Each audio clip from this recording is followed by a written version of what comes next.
Greetings, my friends. Today, I want to talk to you about one of the most important questions we can ask ourselves. What happens after this life? This is a topic that has implications for how we choose to live, so it's crucial that we think deeply about it. Now, there are two main perspectives to consider. The first is the view that when we die, that's it. Our consciousness simply blinks out and we cease to exist. The second is the belief that life continues in some form after our physical body dies.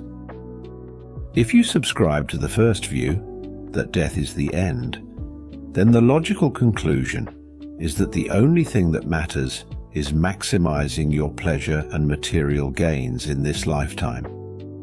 After all, if there are no consequences beyond this world, then you might as well indulge your every desire and do whatever it takes to accumulate wealth and power, right?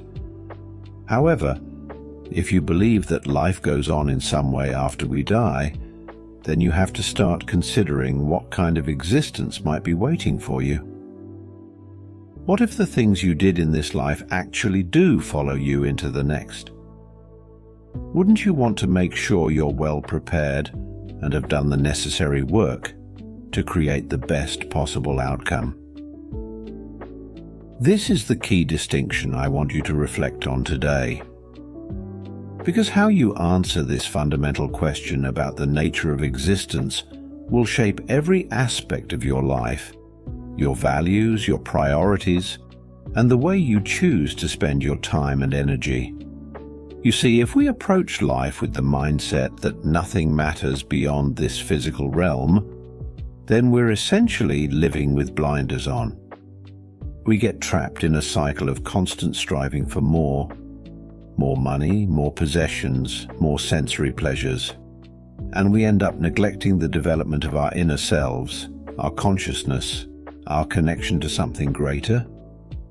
But if we truly internalize the idea that our existence continues in some form after death, then it radically changes our perspective.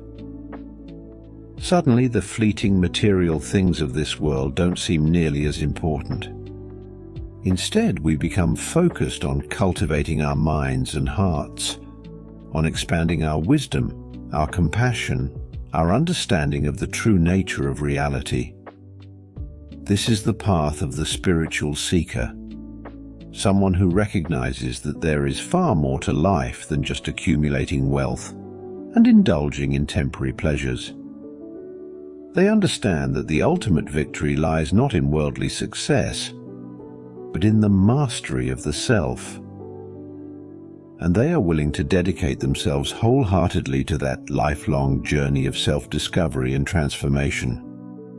Now, I know what some of you might be thinking. That sounds great, but how do I even begin?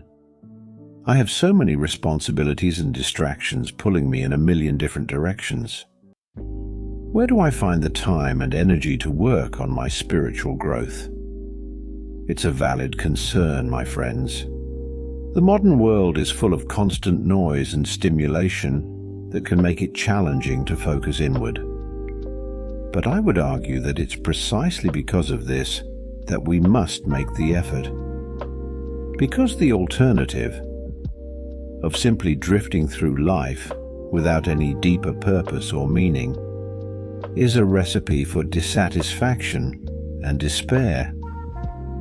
So where do you start? Well, the first step is to truly interrogate your own beliefs about what happens after we die. Don't just accept the conclusions you were taught as a child.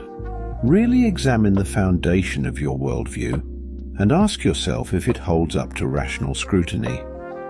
Are the sources you've relied on truly credible, or might there be deeper wisdom to uncover? Once you've done that inner work of clarifying your beliefs, the next step is to start making choices that align with the values and priorities that emerge from that understanding. If you believe that this life is all there is, then by all means, pursue wealth and pleasure to your heart's content. But if you suspect that there is more, that our consciousness continues on in some form, then you have to start preparing for that. And preparing doesn't mean neglecting your responsibilities or abandoning the material world entirely. In fact, I would argue that you can, and should, find ways to engage with the world in a way that also nurtures your spiritual growth. Maybe that means shifting the intention behind your work so that it becomes a tool for self-exploration and expansion, rather than just a means to an end. Or perhaps it involves consciously cultivating relationships and experiences that feed your soul, rather than just your ego. The key is to start investing your time and energy into practices that help you become more aware, more present, more connected to the deeper currents of existence. Things like meditation, mindfulness, contemplation, and study of wisdom traditions.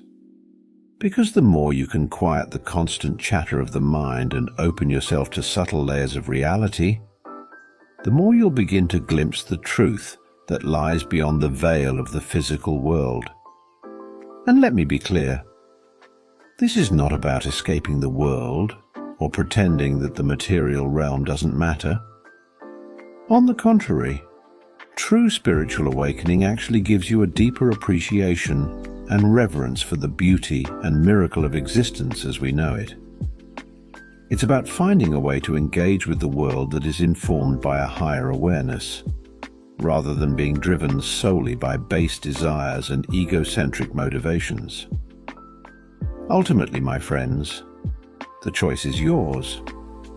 You can continue sleepwalking through life, chasing after temporary pleasures and illusory status symbols.